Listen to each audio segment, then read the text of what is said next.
So what is up, guys? You got your boy Jet Stingren here today, and today we're gonna be updating the patch 1.9 tier list update here today. We're gonna be updating the tier list, and we are going to be changing some units, so we move them up or down, and of course rank our new release units. So that's Lucy, Loray, Semois, and Kakia. So we're going to be rating all those units. We're going to put them in the tier list, and we're just going to go ahead and update it for patch 1.9. Of course, we're doing some new drops, some new updates. So let's get right into it. But of course, with a couple disclaimers. First and foremost, this is not an official tier list by any stretch of the word. This is just me giving my honest opinion on how I may feel about units in the game. You are completely free to disagree, so you can. Another thing is of course, if you see a comment and you don't necessarily agree, please do not attack or bother or be hostile towards anyone who is very negative. Of course, I am off for having a helpful debate about the situation or where I may rank a unit. But as long as you're not calling them names, you're not saying, this person's stupid or anything like that, then that's definitely not going to be an a-okay thing for me. I don't want to see that in this comment section. I would just rather like to see helpful conversation about the tier list or without what you may feel is the best units in the game. Anyway, let's get started. Let's talk about what units we had in our current tiers. Alright, so the S plus tier units we have Two Fairy, we have Jiu, we have Isolde, we have Vila, and we have One Song. Now, do I want to move anyone from the S plus tier? Honestly, it might be time. It might be time for Jiu Niangzi to go down. I know. We're starting off with quite the controversial one, but the reason why I'm thinking about moving Jiu Niangzi down is, well, One Song kind of crept her in a way. For AoE, we now have another unit, and I'm sure you know who I'm talking about. So she's not definitively the best unit at anything anymore. Well, I mean, she's still a really good unit. I'm not going to sit there and say that. I'm not going to say that. But she's not the best AoE DPS anymore like she used to be. But the big problem I find with Lucy is that Liquor managing with her compared to another unit who uses a similar resource, the difference between one and the other is night and day. Like, Liquor stacking in Jiu, especially if you're at low portrait levels, is generally sometimes a slog, because even if you do all the things right to keep her at a healthy enough stack of Liquor, follow-ups not being RNG, being based on low HP enemies only, which of course can be really annoying for specific raid fights, because you hit an enemy with one attack and then they're at low HP, which means she's just going to keep hitting the regular enemy instead of hitting the boss. You want to try to chip down the boss, but you're not, because the boss has too much HP, so the follow-ups don't hit the boss, which is one thing I really don't like about Jiu. I also really hate that the follow-ups is chance based. Now I get why, because especially at higher portrays you can get up to four casts of a follow-up if you consume the right amount of stacks of Liquor, which of course is pretty nice. But there's another unit in the game that does the exact same thing with a much easier condition without no sort of RNG. It's just one other condition that's different, right? Which is my big problem. I just think that the fact that she has chance of, and there's many times where you can just do everything right. Oh, okay, I have 20 stacks of Liquor, and then you get one follow-up, and that's it. And you're just like, my man, what are you doing? Like, Jiu, what are you doing? I mean, yeah, but Jiu is still, I mean, I know I'm crapping on Jiu right now, but don't get it wrong. She's still a fantastic limited unit. Like, I'm still going to say she's a great DPS, but obviously she's not the best AoE DPS anymore because of the newer units that have released into the game. And again, I'm sure you know who I'm talking about. But again, if you have Jiu, it's not like you despair now because she's S rank for me. I mean, I still would think, to most people, she would still be an S plus tier unit. But anyway, yeah, I'm just gonna go ahead and drop her down, and that's gonna be what I am gonna do with that. Next up, in terms of the drops, well, in S tier we have, now we have Jiu Niangzi, we have 6, we have Sonetto, Marcus, Necrologist, Yensei, Anali, Millennia, Spahatia, and GTN. Again, I can't say his name to save my life, I'm sorry. But anyway, For drops, I'm gonna go and drop Sonetto down. I actually really meant to drop her down to 1.8 tier list. It completely slipped my mind. I know I probably did just read her name and I was just like, ah, yeah, I'm gonna go and do what I gotta do. At first, I felt like it would have been okay to leave her in S rank because I was like, ah, you know, she's still really good. But the thing is now is that we have other supports who kind of do the same thing. We have, I mean, we technically have always had Ali, so I mean, that's a thing. But I mean, the usefulness for Sonetto drastically drops off the more support you get. And with Reverse 1999 right now, there's a lot of support that's going to be coming. There's going to be a lot of units coming in the future that are just specifically support. And even if you don't have a lot of pulls or you don't have a lot of units, these newer units are supports and they're going to really easily replace Sonetto in terms of being in a team. There's going to be some really fantastic ones coming up in the next few patches. So yeah. In terms of the A tier, I don't think there's the one I really need to move. I do actually want to move Urza up though to S tier. Or Ezra, I should say, my bad. But I'm moving Ezra up to S tier because, you know, his level of sustain has been becoming slowly more important. Like, while yes, I do love using Ezra for the 40% disconcernment crit damage buff that he can provide, which is 2 stacks, which is really strong on certain units, i.e. like Winsong, Marcus, Lucy. You know, those are some prime examples of where you can really make them do some astronomically high numbers. Especially in Outcrypted, because Outcrypted, Marcus on Outcrypted with the right buffs just goes bananas because of the mental damage boost, the, you know, the stackable rousing morale that you can grant, and her own ability to quickly rank up her cards. This is so much nutty stuff that you can do. But I'm really liking Urza now because of its sustain more than anything. I mean, the crit damage buff, again, very good. But the sustain effect, too, is actually coming up more and more, and I'm actually surprised. And it's also really good that his sustain buff is tied to the one buff that you want the most of, which is the crit mushroom. You want to get that 40% critical damage. So, I mean, combining that with Vila to give someone up to 60 to 80% crit damage at P0, it's pretty good. I mean, it's pretty good. And again, I've been using Urza a lot more, even just in general content. I used to want to hold him down because I felt like he was like the raid unit that was really just where he would shine the most. But I've been using him in regular things like UTTU and Limbo, and he's been doing fine. Like, he's been doing what I would want him to do in a timely enough manner for it to not to be like, I could have just used someone else. I would say now that Loray is here, maybe that might dwindle down for me, because again, Loray does give you a on-demand crit buff. Technically, it's higher than his at 3-star 45%, and she also gives damage taken reduction, which is also a form of sustain. And she can also technically increase crit rate provided that you have enough buff cards in your starting hand at the start of the round. I mean, I might not necessarily want to use Urza as much anymore, but I don't know. I'll just have to see, of course, whether or not when I do unlock her in the roguelike event and I do all that stuff. But again, for right now, I do think that Ezra actually does deserve to be an S tier unit. He's actually pretty good, and yeah. But let me see. Let me see. Am I gonna update anybody else? Actually, no. I think everyone's fine. All right, so let's start with the first new unit, and that's gonna be Lucy. I mean, we really don't need to talk much about this, do we? Do I really need to explain why Lucy is S+ tier, how much damage she pumps out, how her follow-ups are actually better?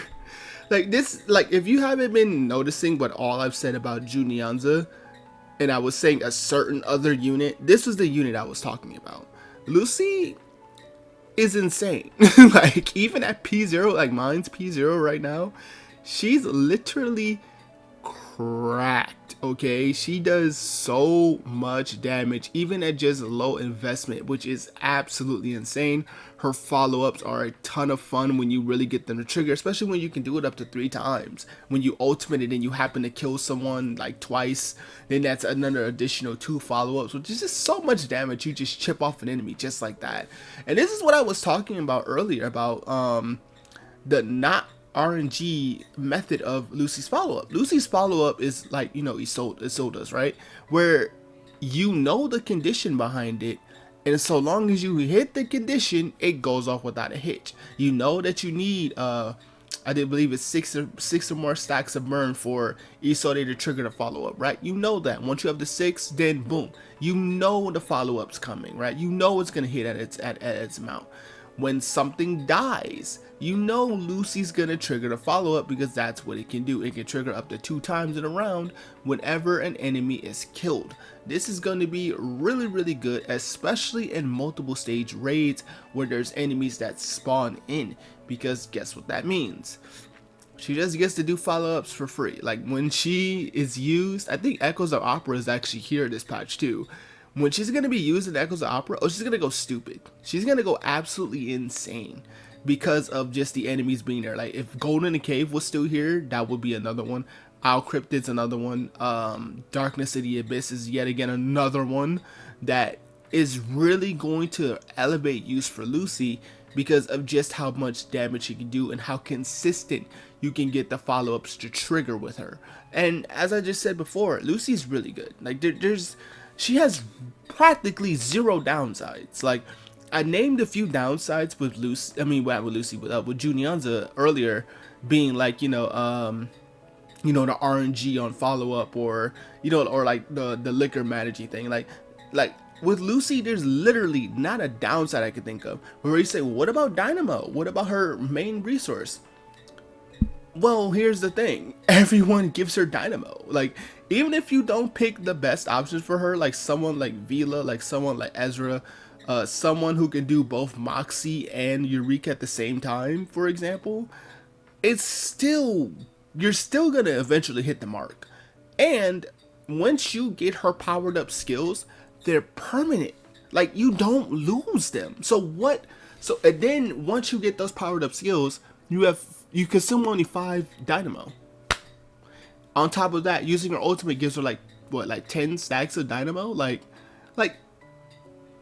and then if you use the powered version, you can get more. Like again, any downside I can ever think of Lucy was fixed just natively in her kit, which is ridiculous. Like, that's absolutely ridiculous.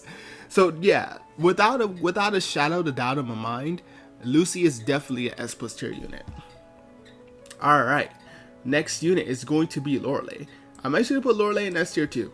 Loray is really good. Critical damage was 45% buff. Crit damage buffers are practically super rare. So I love any unit that can buff crit damage, because that's again going well with a lot of the current meta DPSs that's currently in the game that we want extra crit damage. Of course, our Winsong Lucy counts will love 45% extra crit damage. She also has access to Confusion on a 1-star card. This is very good because this can really tie in with lowering critical resistance, which of course means we can crit more consistently. That's again very good. She also has a pretty nice damaging ult. She can do some pretty nice sub DPS numbers. Another really cool thing about Loray, as I mentioned before, is a whole little mechanic. It can be a little difficult to work around depending on the type of teams that you use her with, because you ideally in a situation want to put her where she can generate a lot of buff cards, so that way you can get the 15% crit. But even if you have like all attack cards, I think you get 15% attack up or something, which is still relatively good. So I mean, whatever you really fall on in terms of most cards, you still get a good bonus effect just by existing, which is again really good. But overall, I do think that Loray is fantastic as a 5-star. Again, really good crit buff, great sub DPS potential. Of course, being able to have another access to Confusion, that's not necessarily the super golden part, because there's a few starter units that can do Confusion. So yeah. Next up is going to be Semois. I'm gonna put her in good. Now, Semois is pretty good. I'm gonna put her just newer good. Anyway, Semois is really good. Well, not really good, but she's just regular good. Being able to have access to a crit rate buff on demand, which is, again, me, I love crit. Anything that goes crit, it puts a little twinkle in my eye. I'm not gonna hold you, puts a little twinkle in my eye. But being able to access to crit is really good. I think the only real problem with Semois is the ideal way to play her, and that's with low HP. which obviously you want to make the most of her effect, because the lower HP you have, the less of every 10% you have, you gain a damage bonus effect. And of course her buff does provide you with damage dealt up as a bonus. Technically you can get a little bit more if you inflict them with her new buff as well. Now, I'm not the biggest fan of playing super dangerous in content. I'm not, because without like some form of a good healer or sustain, I just generally like to avoid it altogether. But there is good comps for her. I've made a video talking about comps you can use for her, so I don't think it's necessarily that.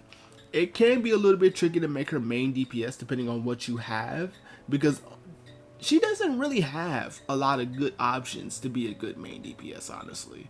Like, the only really good option she has is Ezra, who loses 15 to 10% HP whenever he plants his buff mushroom. Eternity, who also loses 10% HP on both of her skills. And that pretty much is it. I mean, you technically have other HP that you have other units in the future that can come out that can, you know, lower the HP significantly. But other than that, there's not too much like synergy that she has with people. Like, I mean, the universal thing about her is just the, you know, the crit rate buff and the array field that can help boost up damage based on low HP, and you know, the damage dealt up bonus and all that good stuff, right? That's the universal thing. But when you want her to be like a DPS, she kind of struggles on that front because there's not too many options you can really run with her. So yeah, but again, I do think she's still a really, really good free unit though. Alright, next up is going to be Kakia. You know, I might just put Kakia in S+ tier. I might just do it. Now, my initial first thought was to put her in S tier, because I was like, yeah, you know, she's good. But Kakia as a sustain, and what she does to the sustain as a meta standpoint, is kind of absurd. Like, Kakia single-handedly created a new type of team style that is replicated in raids to get you high score clears. Like I don't know if you've ever really watched CN videos, but Kakia and triple healer comps are some of the most hilarious comps you'll ever see, because you're just seeing the boss slowly yet surely die while you just continuously top up on healing because of Kakia's empathy effect. If you guys don't know, every time she's healed, she has like a stored heal, and then whenever she reaches that maximum cap, she starts reflecting that damage as Genesis damage to the boss. And it's some really nice numbers you can get from time to time. Like, you can really get some good healthy HP reflection. And of course, her ultimate has a really high Genesis modifier too, so you can also use Kakia to help push damage rolls too, because you're like, all right, cool, I'm not sure if I'm gonna be able to beat this boss with, you know, insert DPS this round. Well, just use Kakia's ult. What a lot of people tend to do is use Kakia's ult as a backup card because of how strong you can make her ult. Because keep in mind, Kakia's ult is like one of those things you necessarily don't ever have to use, ever. But you want to use it when you know your empathy is full. And you're like, alright, cool, boss probably has like 20k more HP. My empathy is full. Just pop Kakia ult. Boom. Solution saved. There it is. Like, that's basically the best part, is you can just save the solution. And she also really does like 37's buff technically, because it gives her more attack and it gives her that extra Genesis boost, which of course with her at normally high Genesis modifier on ultimate, really good. She also takes damage for everyone. I feel like, yeah, she takes damage for everyone, which is really good. Kakia, in a very simple like sentence, is a sustain that's done right. One of my always biggest complaints about sustain units in the game, like units that put up tank, shield, is if they're just purely a sustain unit, they're not gonna see much use. Like, you know, units like Babel, we don't ever really see too much use of Babel, because one, while yes, she technically can be used and can be used for fun, it's just like she's not a necessity. Kakia pretty much is a necessity, which is interesting because of one, her good attack up buff, which is a flat 400 attack up, which is very potent.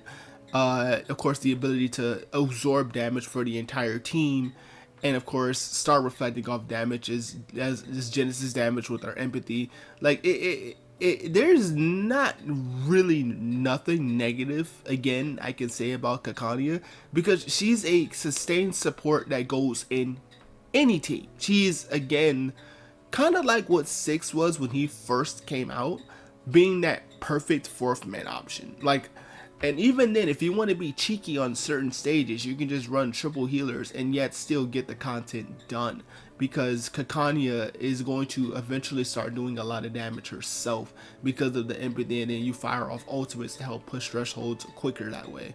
But simply put, Kakia is very, very good. She's easily a unit that you want to be pulling for when she does release in a couple more weeks. So when she does drop in a couple weeks, for sure get her. I am for sure gonna get me at least one copy of Kakia, because man, she's just a sustain that was done right. She was done in a way where she wants to be used. She brings things to the table that doesn't necessarily not feel necessary. Like the flat attack up is very, very much necessary.